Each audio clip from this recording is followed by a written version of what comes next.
வணக்கம். தமிழாளி தொலைக்காட்சி செய்திகள் வாசிப்பவர் கமலா ஜெகதீஸ்வரன். முதலில் தலைப்புச் செய்திகள். ஜூலை 6ஆம் தேதி தேசிய சட்ட உதவி தினமாக பிரகடனம். முதல் தடவையாக முன்னாள் ஜனாதிபதி ஒருவருக்கு விரைவில் தடுப்பு காவல். வேளாண் நிலநடுக்கம் 2900க்கும் அதிகமானோர் பலி. நீர்கொழும்பு சிறைச்சாலை மோதல் குறித்து விசாரணை குழு. ஸ்ரீலங்கன் ஏர்லைன்ஸ் நிறுவனம் தொடர்பில் வெளியான தகவல். உக்ரைன் போருக்கு முடிவு, ட்ரம்ப் புதிய முயற்சி, புதின் செலன்ஸ்கியுடன் ஆலோசனை.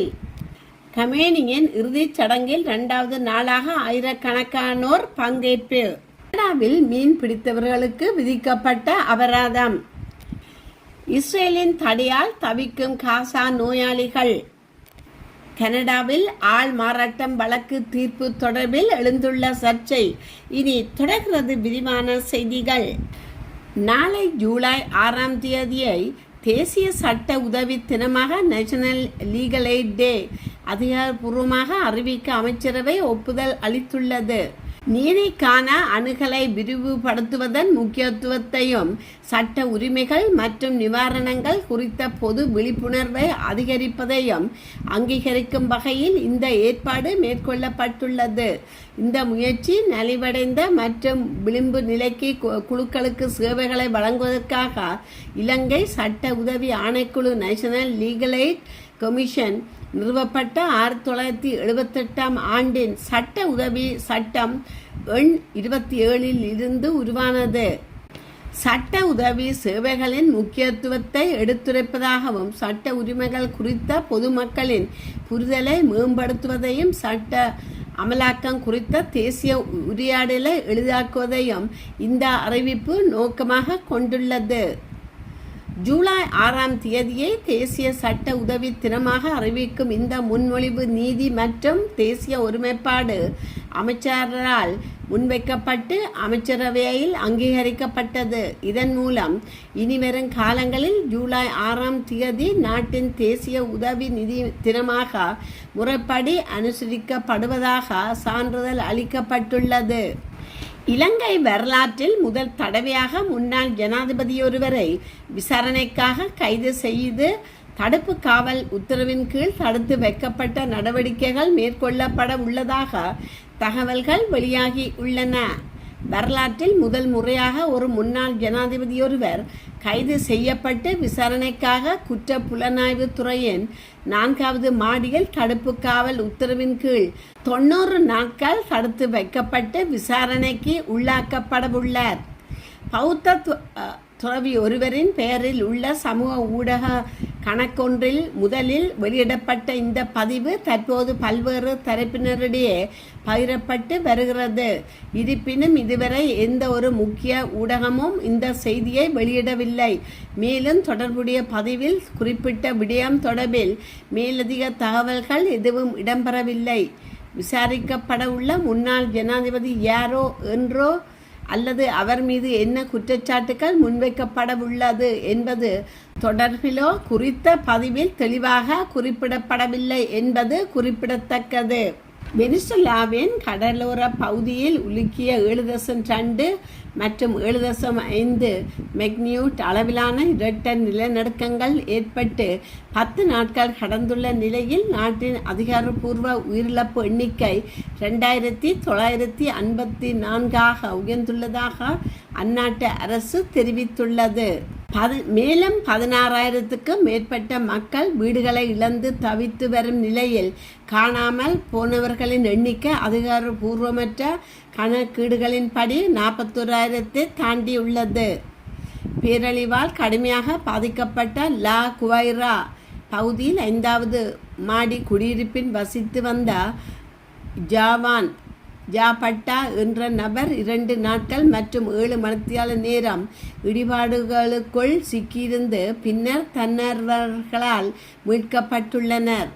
அவர் தற்போது அமெரிக்க அரசு மற்றும் சாமரியன்ஸ் பிரஸ் நிறுவனம் இணைந்து நடத்தி வரும் தற்காலிக கள மருத்துவமனையில் விலா எலும்பு முறிவுகளுக்காக சிகிச்சை பெற்று வருகிறார். இந்த விபத்து குறித்து வெனிசுலாவின் இடைக்கால ஜனாதிபதி டெல்சி ரோட்ரிக்ஸ் தங்களது அரசு மீட்பு பணிகளை விரைவாக செய்ததாக கூறி அரசு மீதான விமர்சனங்களை வன்மையாக மறுத்துள்ளார். எனினும் பாதிக்கப்பட்ட மக்களும் சர்வதேச உதவி அமைப்புகளும் அரசின் இந்த வாதத்தை முற்றாக நிராகரித்துள்ளனர். உணவு, மருந்துகள் மற்றும் இடிபாடுகளை அகற்றுவதற்கான கனரக இயந்திரங்கள் வந்து சேர பல நாட்கள் தாமதமானதே இவ்வளவு பெரிய பாதிப்பிற்கு முக்கிய காரணம் என்று அவர்கள் குற்றம் சாட்டியுள்ளனர். நிலநடுக்கம் நடந்த பல நாட்கள் கடந்தும் இன்னும் முறையான இராணுவம் மற்றும் அரசு அதிகாரிகளின் இருப்பு களத்தில் குறைவாகவே உள்ளதாகவும், மாறாக துப்பாக்கிகளுடன் உலாவரும் போலீசார் தங்களுக்கு உதவிகரமாக இல்லை என்றும், தங்களுக்கு பொது மக்களும் தன்னார்வர்களும் மட்டுமே உதவி வருவதாகவும் பாதிக்கப்பட்ட மக்கள் வேதனையுடன் தெரிவித்துள்ளனர். நீர்கொழும்பு சிறைச்சாலையில் நிகழ்ந்த வன்முறை சம்பவம் குறித்து முறையான மற்றும் விரிவான விசாரணை மேற்கொள்ள உயர் நீதிமன்ற ஓய்வு பெற்ற நீதியரசர் தலைமையிலான விசாரணை குழு ஒன்றை நியமிக்க அமைச்சரவை ஒப்புதல் அளித்துள்ளது. இன்று 6/7/2026 நடைபெற்ற அமைச்சரவை கூட்டத்தின் போது சம்பவம் தொடர்பான விரிவாக ஆராயப்பட்டதன் பின்னர் இந்த ஒப்புதல் அளிக்கப்பட்டுள்ளது. அதன் பிரகாரம் நீர்கொழும்பு சிறைச்சாலையில் நிகழ்ந்த வன்முறை சம்பவம் குறித்து முறையான மற்றும் விரிவான விசாரணை நடத்தி சம்பவத்திற்கான காரணங்கள், இது தொடர்பாக எடுக்கப்பட வேண்டிய நடவடிக்கைகள் மற்றும் இதுபோன்ற சம்பவங்கள் மீண்டும் நிகழாமல் தடுப்பதற்கான பரிந்துரைகள் அடங்கிய அறிக்கையை சமர்ப்பிப்பதற்காக குறித்த விசாரணை குழு நியமிக்கப்பட்டுள்ளது. ஓய்வு பெற்ற உயர் நீதிமன்ற நீதிபதி பிரியந்தா பெர்னாண்டோ இக்குழுவின் தலைவராகவும், ஓய்வு பெற்ற மேலதிக சொலிசிஸ்டர் ஜெனரல் ஜனாதிபதி சட்டத்தரணி மெலிந்த குணதிலக்கா மற்றும் ஜனாதிபதி சட்டத்தரணி மொஹான் வீரகோன் ஆகியோர் மற்றும் உறுப்பினர்களாகவும் நியமிக்கப்பட்டுள்ளனர். சம்பவத்தின் அனைத்து விடயங்களையும் விரிவாக விசாரித்து தனது பரிந்துரைகளுடன் கூடிய அறிக்கையை அரசாங்கத்திற்கு சமர்ப்பிக்க இக்குழு அதிகாரம் வழங்கப்பட்டுள்ளது. 2025-2026 நிதியாண்டில் ஸ்ரீலங்கன் ஏர்லைன்ஸ் நிறுவனத்தின் நிகர நஷ்டம் ரூபாய் 23.2 பில்லியனாக அதிகரித்துள்ளது. நிதி திட்டமிடல் மற்றும் பொருளாதார அபிவிருத்தி அமைச்சு வெளியிட்ட இறுதி நிதிநிலை அறிக்கையில் இந்த விடயம் தெரிவிக்கப்பட்டுள்ளது. 2024-2025 நிதியாண்டில் இந்த நிறுவனத்தின் நிகர நஷ்டம் ரூபாய் 7.6 பில்லியனாக இருந்துள்ளது. 2025-2026 நிதியாண்டில் அதிகரித்த எரிபொருள் செலவுகள், விமான நிலையம் பயணிகள் செலவுகள் மற்றும் பராமரிப்பு செலவுகள் காரணமாக இயக்க செலவுகள் ரூபாய் 307.1 பில்லியனாக அதிகரித்துள்ளன. ஜெட் எரிபொருள் செலவுக்கு ரூபாய் 91.7 பில்லியனில் இருந்து ரூபாய் 96.1 பில்லியனாக அதிகரித்துள்ளன. கடன், சேவை பொறுப்புகள் மற்றும் அந்நிய செலவாணிகள் விகித ஏற்ற இறக்கங்களால் எழும் நிதி நெருக்கடிகளை இந்த நிறுவனம் தொடர்ந்து சந்தித்து வருகிறது. இருப்பினும் குத்தகைக்கு விடப்பட்ட விமானங்களுக்கான வாடகை வருமானம் ரூபாய் 3.6 பில்லியனிலிருந்து ரூபாய் 1.9 பில்லியனாக குறைந்துள்ளது. மேலும் இந்த ஆண்டு விமான தொடர்பான மொத்த நிகர வருவாய் ரூபாய் 333.5 பில்லியனாக அதிகரித்துள்ளது. ரஷ்யா உக்ரைன் போரை முடிவுக்கு கொண்டு வந்து அமைதி ஒப்பந்தத்தை எட்டுவதற்காக மத்தியஸ்தம் செய்ய தயாராக இருப்பதாக அமெரிக்க அதிபர் டொனால்ட் ட்ரம்ப் தெரிவித்துள்ளார். 4 ஆண்டுகளுக்கு மேலாக நீடித்து வரும் ரஷ்யா உக்ரைன் போருக்கு அரசியல் மற்றும் ராஜதந்திர ரீதியான தீர்வை காணும் நோக்கில் ரஷ்யா அதிபர் விளாடிமிர் புதின் மற்றும் உக்ரைன் அதிபர் விளாடிமிர் செலன்ஸ்கி ஆகியோரும் ட்ரம்பின் தனித்தனியான தொலைபேசியில் பேச்சுவார்த்தை நடத்தியுள்ளார். இந்த பேச்சுவார்த்தைகளில் போர்க்கள நிலவரம், அமைதி பேச்சுவார்த்தைகள் மீண்டும் முன்னெடுப்பதற்கு மற்றும் அதில் அமெரிக்கா வகிக்கக்கூடிய பங்கு குறித்து விரிவாக கலந்துரையாடப்பட்டதாக தெரிவிக்கப்பட்டுள்ளது. புதினுடனும் நடைபெற்ற சுமார் 90 நிமிட பேச்சுவார்த்தையின் போது ரஷ்யாவின் அடிப்படை நிலைப்பாடுகளை கருத்தில் கொண்டு போருக்கு அரசியல் மற்றும் ராஜதந்திர வழியில் தீர்வு காண விரும்புவதாக அவர் தெரிவித்ததாக ரஷ்ய அதிபர் மாளிகையின் வெளியுறவு கொள்கை ஆலோசகர் ஜுரி உஷாகோவ் தெரிவித்துள்ளார். மேலும் ரஷ்யா உக்ரைன் மோதலுக்கு தீர்வு காணும் முயற்சியாக அமெரிக்கா தூதர்கள் ஸ்டீவ் விட்காப் மற்றும் ஜெரட் குஷ்னர் ஆகியோர் மத்தியஸ்த நடவடிக்கைகளை தொடர உள்ளதாகவும் தேவையெனில் ரஷ்யாவுக்கு செல்ல தயாராக இருப்பதாகவும் ட்ரம்ப் குறிப்பிட்டுள்ளதாக அவர் தெரிவித்துள்ளார். இதேவேளை உக்ரைன் அதிபர் செலன்ஸ்கி தனது சமூக ஊடக பதிவில் போரை முடிவுக்கு கொண்டு வருவதற்கான ராஜதந்திர முயற்சிகள் குறித்து ட்ரம்புடன் கலந்துரையாடியதாகவும் அமைதியை எட்டுவதற்கான வாய்ப்பு இருப்பதாகவும் நம்பிக்கை வெளியிட்டுள்ளார். எதிர்வரும் ஜூலை மற்றும் 8ஆம் திகதிகளில் துருக்கியில் நடைபெறவுள்ள நேட்டோ உச்சி மாநாட்டில் உக்ரைன் விவகாரமும் அமெரிக்காவின் பங்களிப்பும் முக்கிய விவாத பொருளாக அமையும் என எதிர்பார்க்கப்படுகிறது. ஈரானின் முன்னாள் தலைமை மதகுரு அயத்துல்லா அலி கமேனியின் இறுதிச் சடங்கு நிகழ்வுகள் 2வது நாளாகவும் தெஹ்ரானில் நடைபெற்ற நிலையில் ஆயிரக்கணக்கான மக்கள் கலந்து கொண்டு அஞ்சலி செலுத்தினர். கடந்த பிப்ரவரி மாத இறுதியில் ஈரான் மீது அமெரிக்கா மற்றும் இஸ்ரேல் இணைந்து நடத்திய தாக்குதலில் அலி கமேனி உயிரிழந்துள்ளதாக தெரிவிக்கப்பட்டதை தொடர்ந்து அவரது உடல் சுமார் 4 மாதங்களாக பாதுகாப்பாக வைக்கப்பட்டிருந்தது. ஈரான் அமெரிக்கா இடையே போர் நிறுத்த ஒப்பந்தம் ஏற்பட்டதை அடுத்து தற்போது அவரது இறுதிச் சடங்கு மற்றும் நல்லடக்க நிகழ்வுகள் முன்னெடுக்கப்பட்டு வருகின்றன.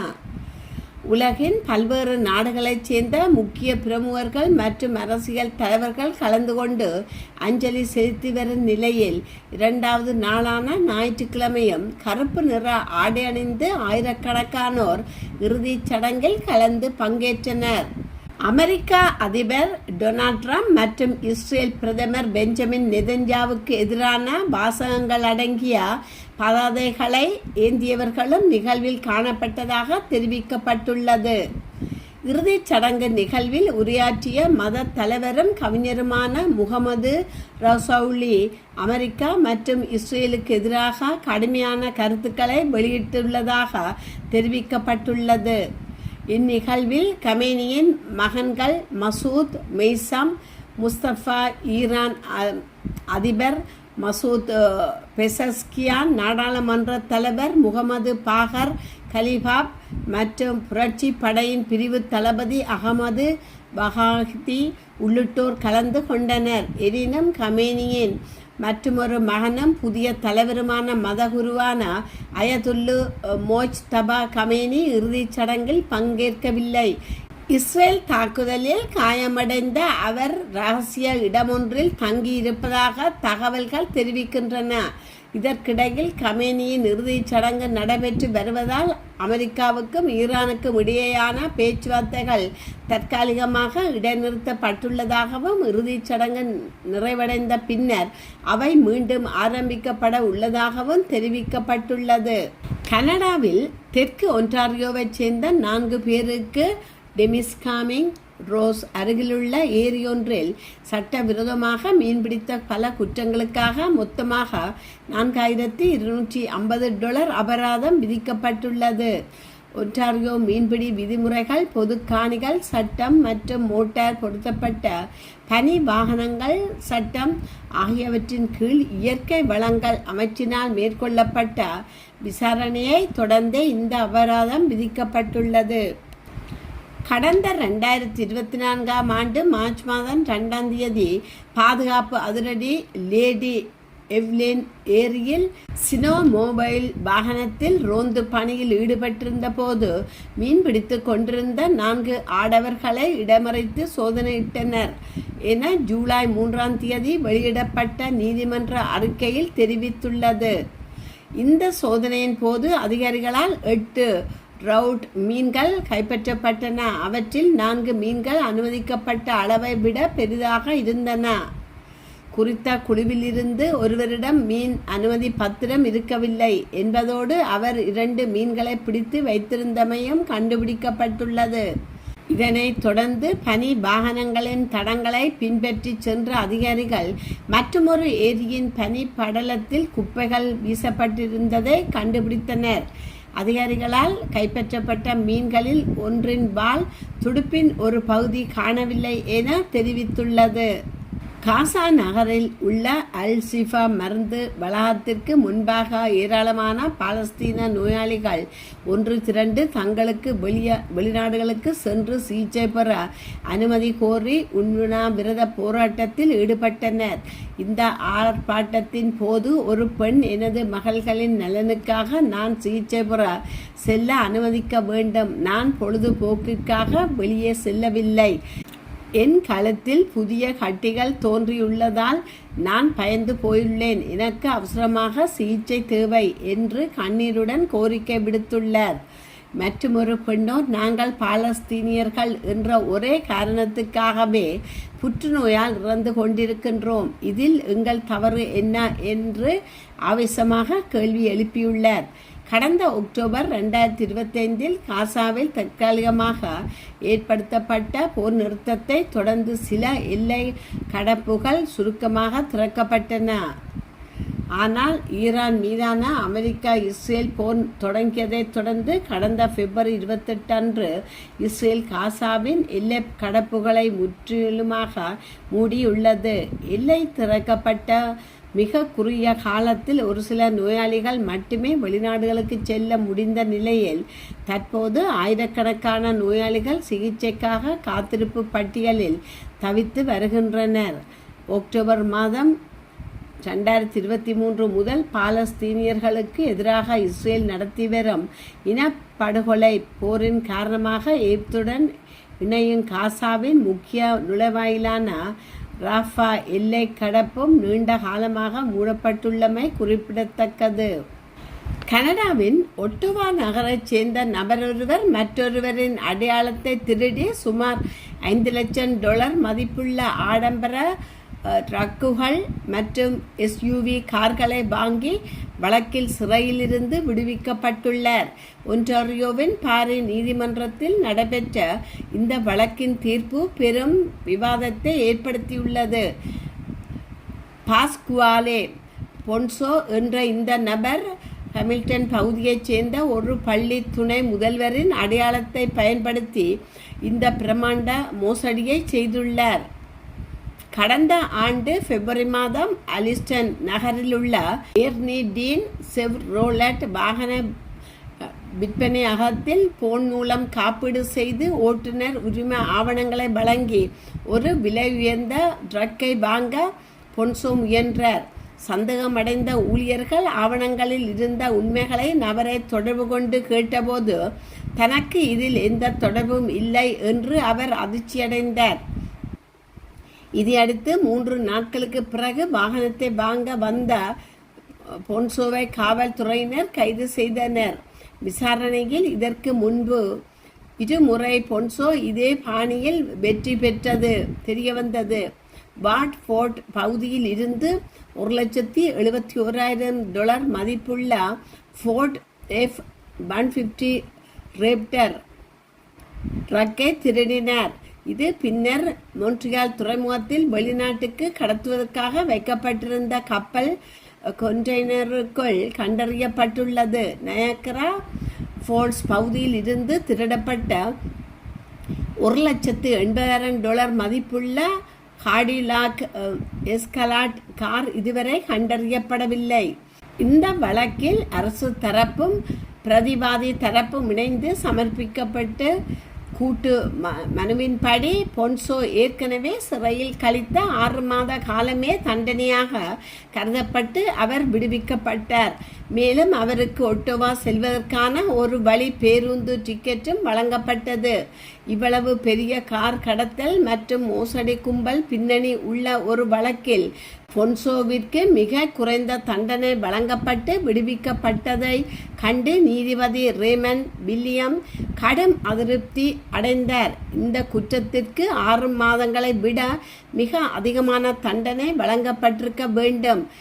சிம்கோ கண்ட்ரியில் பொன்சோ இனி ஒரு நிமிடம் கூட இருக்கக்கூடாது என்று கூறி அவருக்கு 18 மாதங்கள் நன்னடத்தை கண்காணிப்பு விதித்து நீதிபதி உத்தரவிட்டுள்ளார். முன்னதாக பொன்சோவிற்கு மனநல பிரச்சனைகள் மற்றும் சிறுவயது முதல் குடிப்பழக்கம் இருந்ததாகவும் அவரது வழக்கறிஞர் தரப்பில் வாதிடப்பட்டது. ஆனால் அதற்கான மருந்து ஆவணங்கள் எதுவும் நீதிமன்றத்தில் சமர்ப்பிக்கப்படவில்லை என்பது குறிப்பிடத்தக்கது. இத்துடன் செய்திகள் நிறைவு பெறுகின்றன. மீண்டும் மற்றொரு செய்தியூடாக உங்களை சந்திக்கும் வரை வணக்கம் கூறி விடைபெறுபவர் கமலா ஜெகதீஸ்வரன். நன்றி.